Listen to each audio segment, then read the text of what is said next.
you can't get to Arnold Schwarzenegger level on the first year of hitting the gym. And sometimes we try to hit somebody's success point at the first year.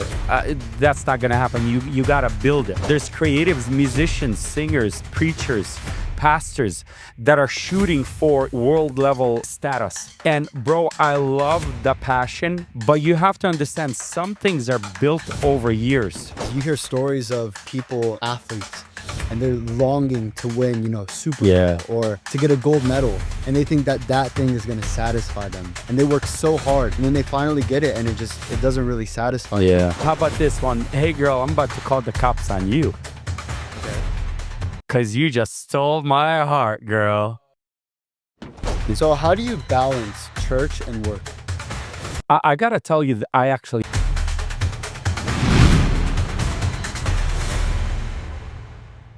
What's up, bro? What's going on? How we doing on this beautiful Tuesday night? I'm feeling good, bro. Feeling good? Yeah, this whole week. Well, it's just second day of the week, but it's been great. Yeah. Yeah. Second day, it's Tuesday. It's a good day. It is a good day to be alive. Yeah, and we're here together. Yeah. Podcast. Best time of my life. Best time of your life? Yeah. Well, welcome everybody to the podcast. Today I'm joined with Emanuel Rusu, AKA father, AKA pastor, businessman. Man, where do we even begin? Let's just hear a little story of who you are and the things you've done. Yeah. If you could give us, a little. Yeah. So something. I was born in a town in Ukraine in 1981. Always felt like I was carrying something special, not in a proud way, right? Not walking around proud and, hey, I'm somebody special, but just felt like there's something more to my existence. And so I was always, I think, a little bit on the creative side. Felt like I was a loner for a little bit because all my siblings were older than I was. So my closest brother was like almost 5 years older. And so I spent a lot of time by myself, almost like an only child, if you will, right? But I love to learn. Learning was just my, it's like a sponge, info.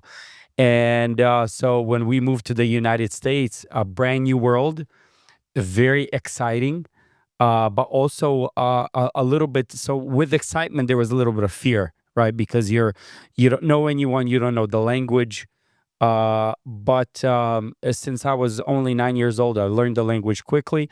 Always had big dreams. I would say if there was one word that you can call me, was probably a dreamer. I very visual.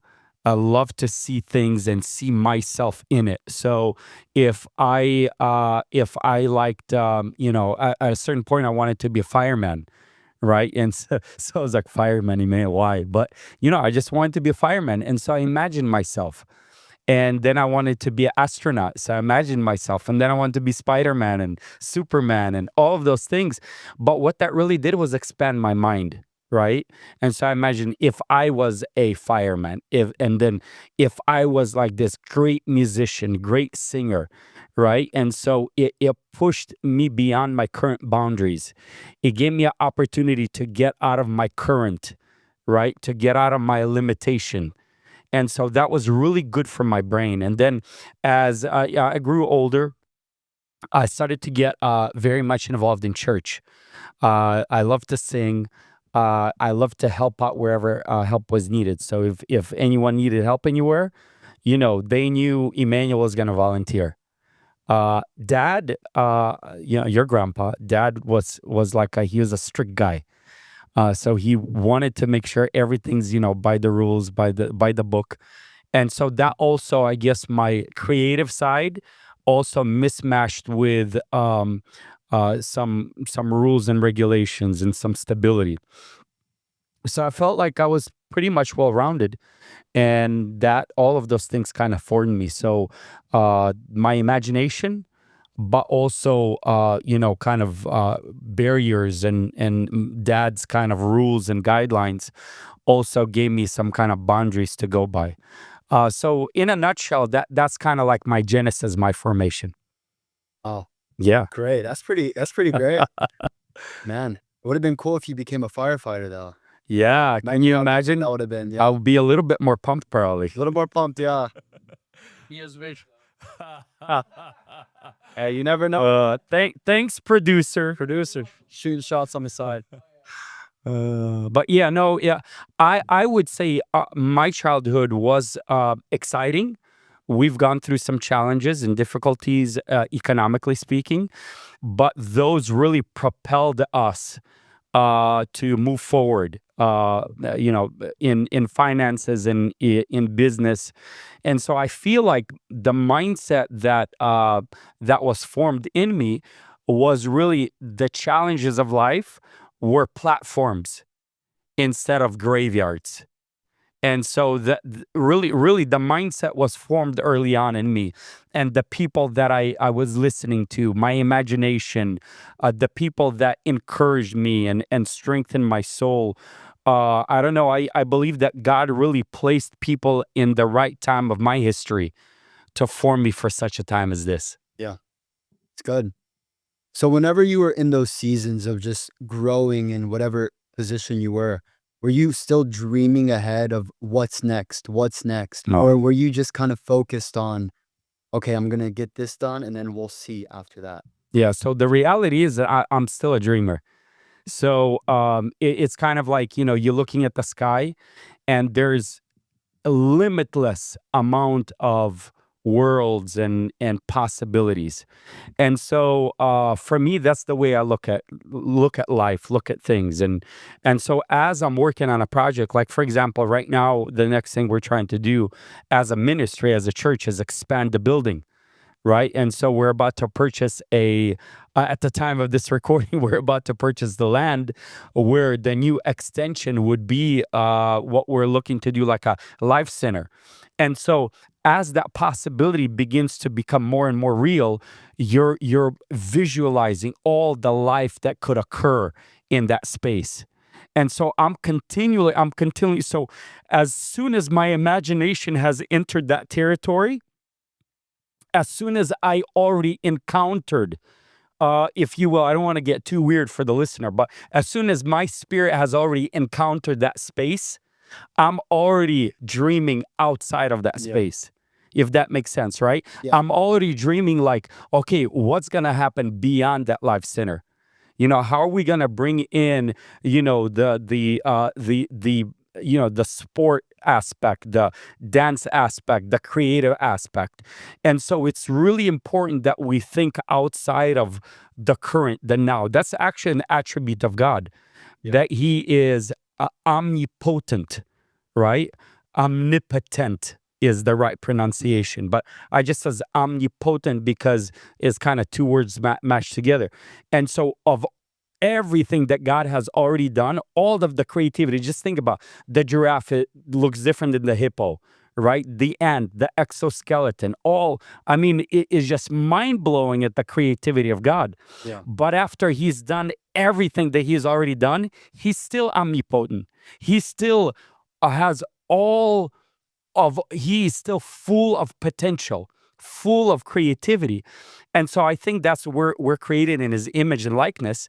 We have a very similar mindset in the fact that after you've done something, you're still full and overflowing of creativity.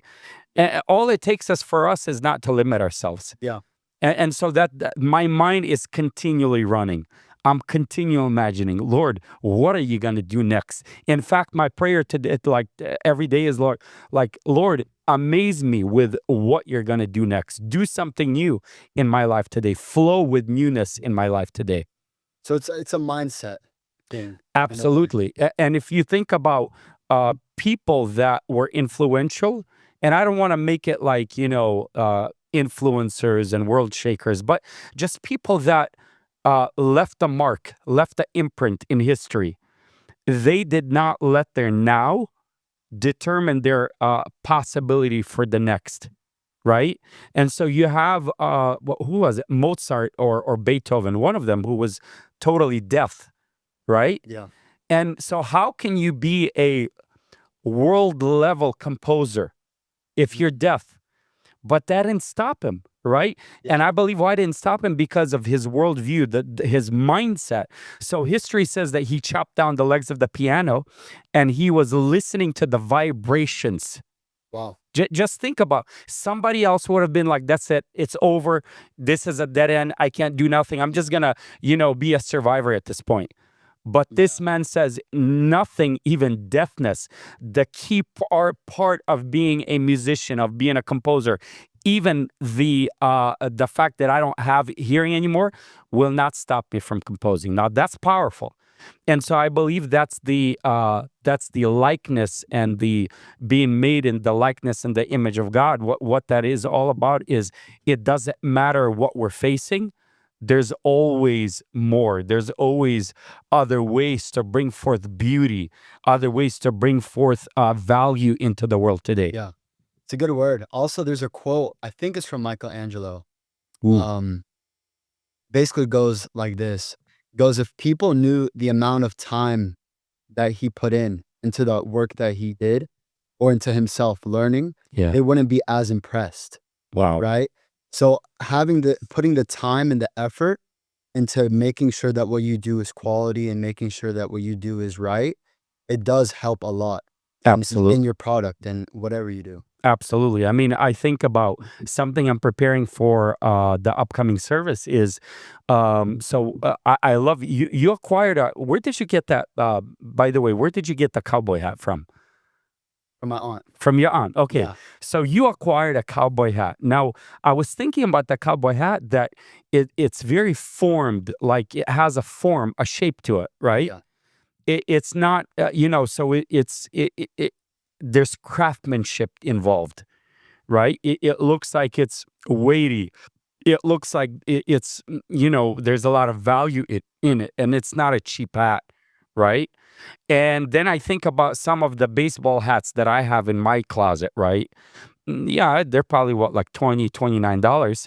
And so we kind of stuff in the cheap hats into our closet. And even whenever we're traveling somewhere in the suitcase, we stuff it. It doesn't matter if it's get crumbled or anything like that.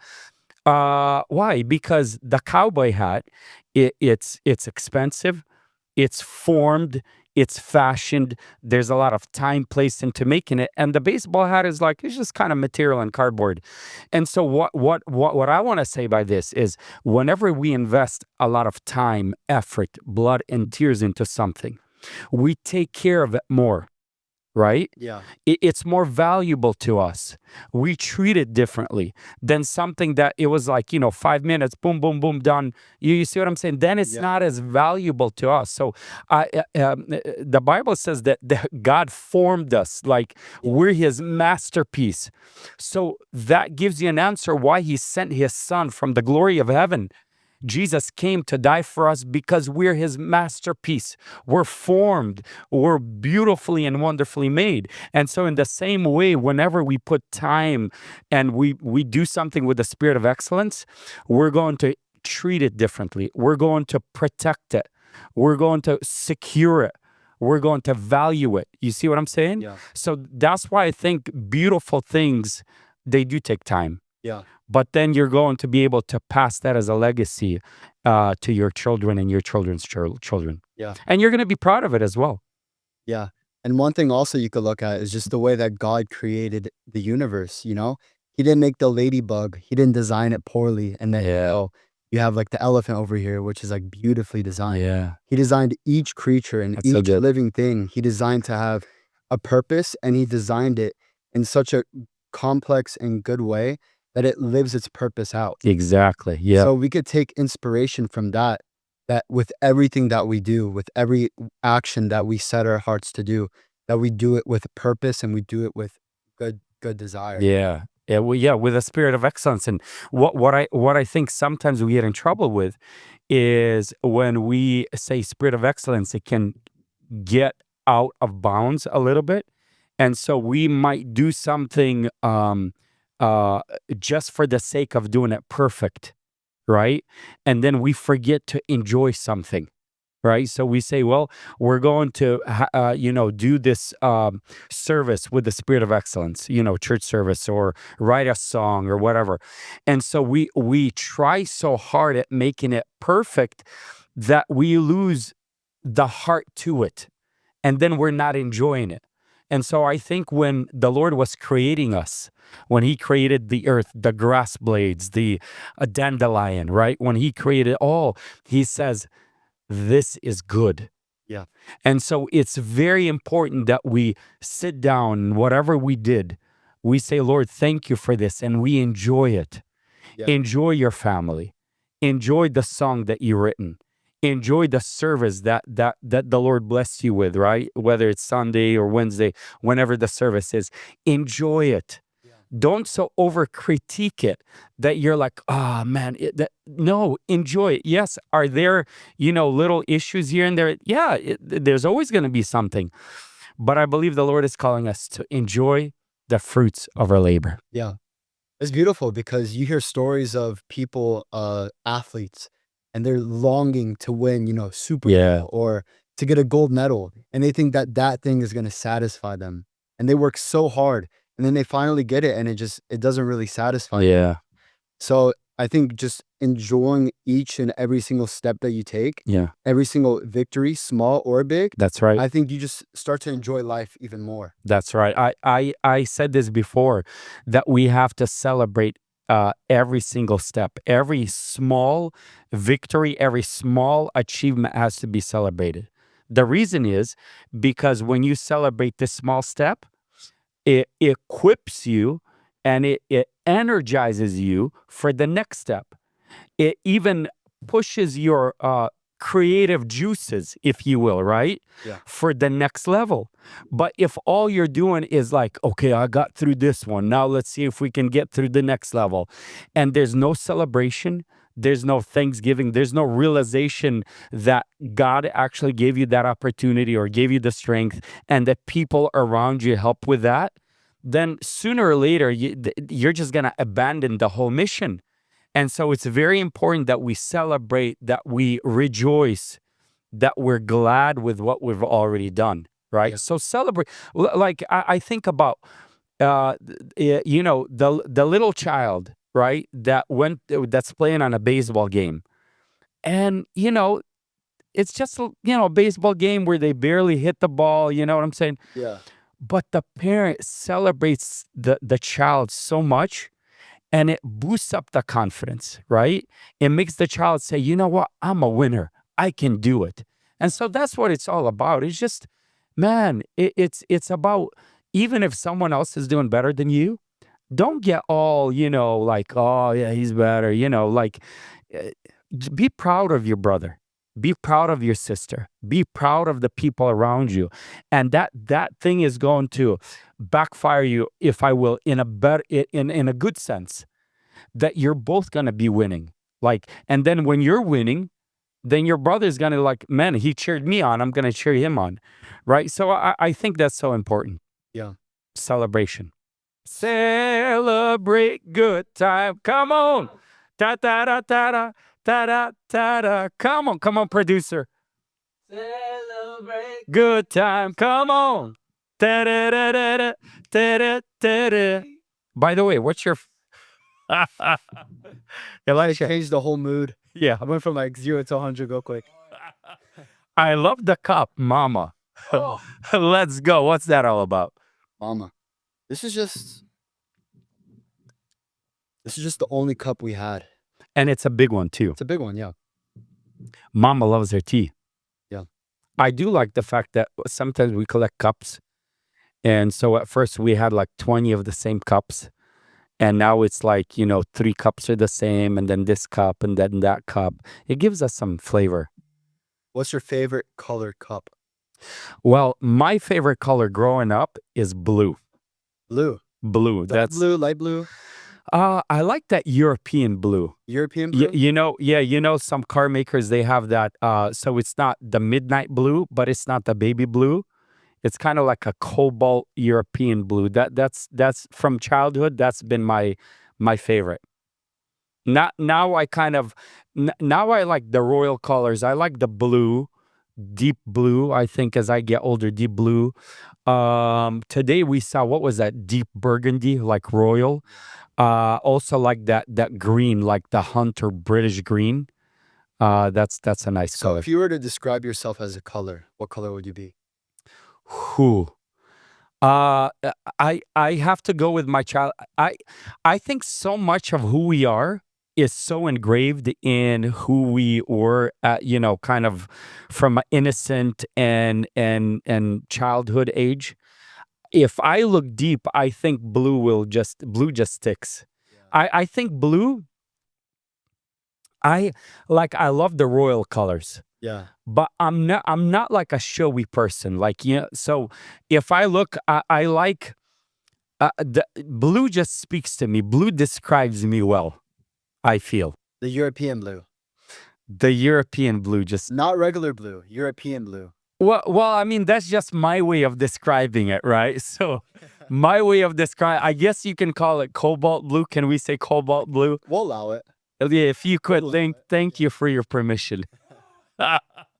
I don't know. It's something about blue that it's not too masculine. It's not mean. It's welcoming. But it says I'm a man's man, right? Yeah. It says that I'm not too harsh. That's what blue, that European, I'm sorry, cobalt blue speaks to me. Yeah, it just says, "Hey, I'm cool with you. I can find a common ground with you, but I stand for something." That's what the color tells me. It's amazing. Yeah, Cobalt blue. cobalt Wow. blue. Yes, that's You're right. not gonna dye your hair that, are you? You never know, but probably, who knows? Who knows? Next pod. Maybe next, pod. maybe next pod. Yeah, we'll see. It's a We'll see. challenge. Yeah. I really hope you do. Okay. If not, we'll get a wig for you. Okay. Okay. That might be easier. Amazon. Amazon can work. Now, Walmart.com also has it. So Walmart, if you're watching this, I want a free Blue wig. blue wig. Yeah. Cobalt. Cobalt blue. Cobalt blue. Let's go. Beautiful. Did you want to ask me about numbers? Numbers? Yeah. Okay, what's 1 + 1? 2. Right. Not bad. Good. Thanks. Hey, I'm on a roll. Yeah, we can talk about some numbers. So Okay. The book of numbers?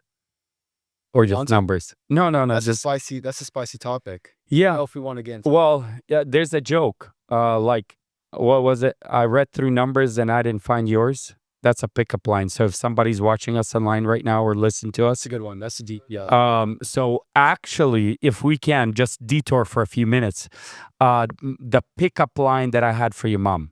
Okay. So I was the sound operator back in the days. Mhm. I don't know if did you know about this? Yeah, I know. The sound operator. And the church didn't have enough money to buy long wires. So they actually placed me, they were short wires. So they placed the PA right there in the front row. Nice. So I wasn't able to hear the house effectively, Yeah. right? But then your mom, my wife, Evelyn, she visited us from New York, Buffalo, New York. Wow. And she sat towards the middle of the church. So the whole service, I'm like looking back, and I'm like, man, I have to talk to her. Like, phew. I'm not even paying attention to the preacher, to the singing. Sound is just not even. What is it's out of the question. I don't even know how we had that church service back then. But so I come up to her and I said, "Hey, girl, what time is it?" Because she had a little watch, you know what I'm saying? And so that was the pickup line that I used. But some of the other pickup line, I just want to help our singles today, is, "Hey, girl, you must be tired." And she's like, "Why?" "Because you've been running through my mind all day." I mean, that'll be good, but I don't think people use pickup lines anymore. They don't? Man, that's a shit. I think maybe some people do, but How about this one? Just maybe we'll cause a ripple effect. Maybe how about this one? "Hey, girl, I'm about to call the cops on you. Okay. Because you just stole my heart, girl." It's pretty good. Let's see. Here's another one. "Ooh, girl, you must be in pain. How come? Because you just fell from heaven." Those are solid. Man, let's see. Roses are blue, violets are no. Roses are red, violets are blue, and I love you. Something like Does that. that work? Yeah, I We'll think. circle back to that one. Yeah, let's circle back Circle on back. that one. Yeah, there you go. Yeah, Wow. that's it. I'm out of the pickup lines. That's all I No got. more pickup lines? Maybe I'll remember towards the end of the pop. Towards the end of the pod? Yeah, who knows? We might. So stay tuned. That's Stay the hook. tuned, yeah. Stay tuned. Yeah. So how do you balance church and work? I gotta tell you, that I actually enjoy it. So for me, being stretched, being challenged is something that I enjoy. Like for example, if we go somewhere and there's like no challenge, I actually feel like a failure. Now I know, um time of relaxation, that's all needed. Time with the fam, like all that is without question. But what I'm saying is if I'm sitting around and I am not feeling like there's anything happening, I almost feel like I'm not being effective.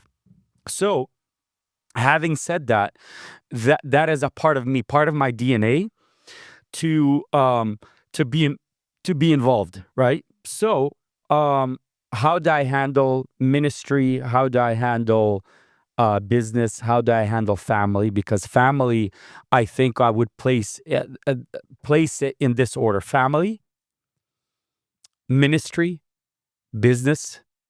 Because for me, if I don't have family, if my marriage is crumbling, if my relationship with you and your sister is crumbling, it's like everything else is like, what's the point, right?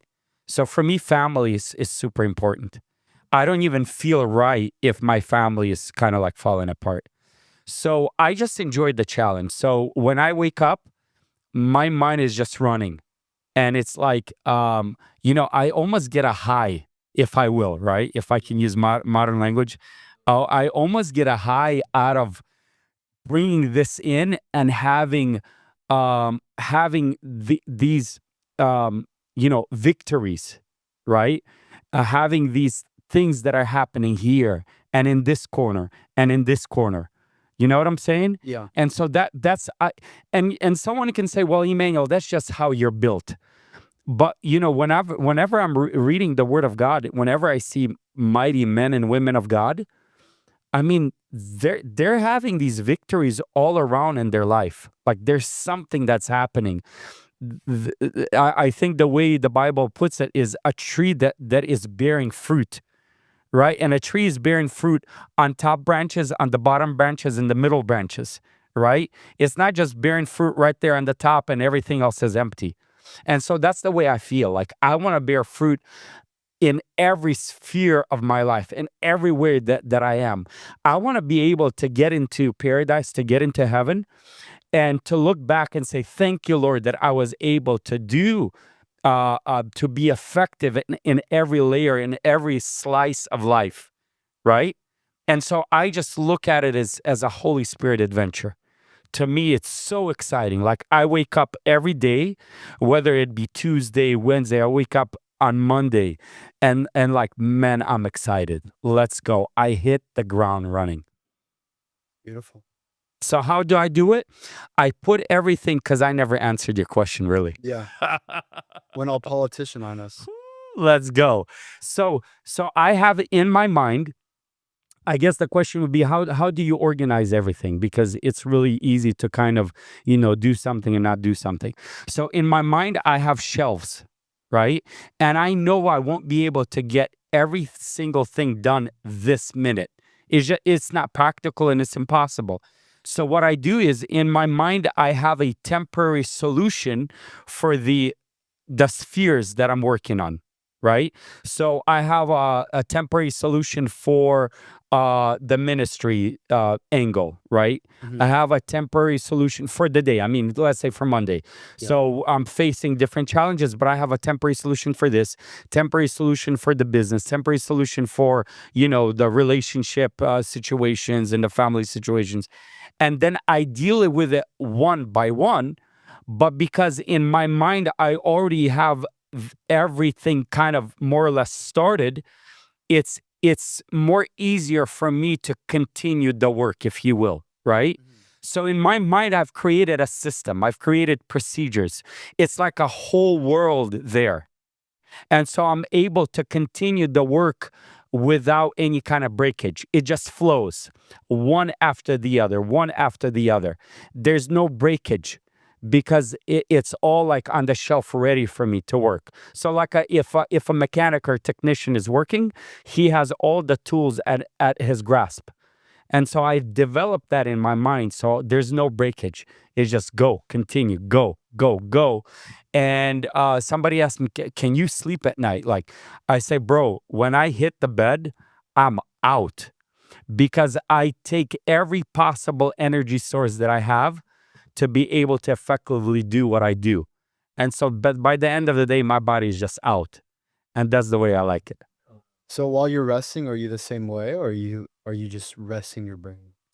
Well, I'm typically, and I feel like this is a blessing from the Lord. I'm able to really rest at night. I'm able to hit the REMs or whatever they call it, right? And so, and this is by the grace of God that when I wake up, I'm just ready for action. And so as I get older, it seems like I don't need as much sleep as I used to, which is like great because now you can do more things, you have more time to do. But I also understand I need to take care of my body. Like you can't abuse your body. It's like abusing your car and then kicking the tire, like why aren't you driving, like what's the matter with Yeah. your car. So I don't want to abuse my body to the point where it's not running. That's irresponsible. And because we're a temple of God, we have to treat our body right. But I do understand. I listen to my body. So Yeah. and sometimes you might see me more like where I go to bed, where I'm more exhausted earlier in the day, and I just say to myself, you know what? This is the season I gotta take care of myself, and I gotta go to sleep. I got do whatever I need to do. But once I'm out of that, I just go full force, It's amazing. Full force, yeah. full force, baby. 100%? 120. 120. Yeah. Yeah, so that's just kind of like my inner world, my inner thinking, and I'm glad you asked me that because I really don't. No one really asked me that a lot, Yeah. and so I'm able to kind of pour that out just to kind of reveal what's on the inside of me. So resting is good. Resting is necessary, and I'll tell you, some people need it more than others, and it's totally fine. Like you can't get to Arnold Schwarzenegger level, in strength on the first year of hitting the gym. Like it's crazy. And sometimes we try to hit somebody's peak success point at the first year. That's not going to happen. You got to build it, build it, build it. Yeah. There's creatives, musicians, singers, preachers, pastors that are shooting for, world level, status. And bro, I love the passion. Sis, I love, your zeal, but you have to understand some things are built over years. Some things are built over time. And so you can't like go at it and just be depressed because you didn't hit that, in your first year of your career, first year. So we have to understand how things work. You know what I'm saying? So Yeah. rest up, listen to your body, and then just build things up year by year. You're going to make it. Yeah. It's great. So resting is important. And is that on a weekly basis, daily basis? Should I take a vacation, once every year? Should I go somewhere every month? What do you think about that vacation wise? Well, I find more and more value in vacation because as you guys are growing up, it's you and your sister and obviously my wife, your mom. And I find value probably not for the sake of me resting, but for the sake of me connecting. Like, for example, I probably don't need that much of like relaxation from me, physical body wise, but I just find so much value in connecting with the family at a different level than we can here at home or, or going out somewhere. Yeah. And so there's so much value in connection. There's so much value in rest.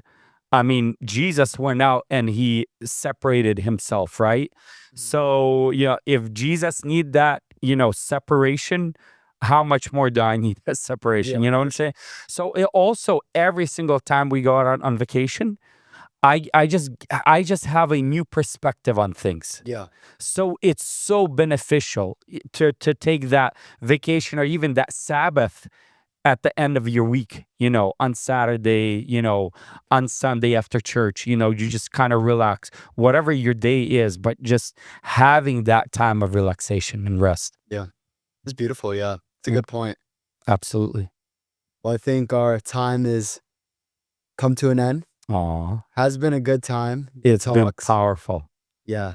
I love it. Powerful. Yeah. Well, thank you for interviewing me today. Still waiting on that pickup line. You said we'll circle back, but Let's see. Do I have another one? What time is it?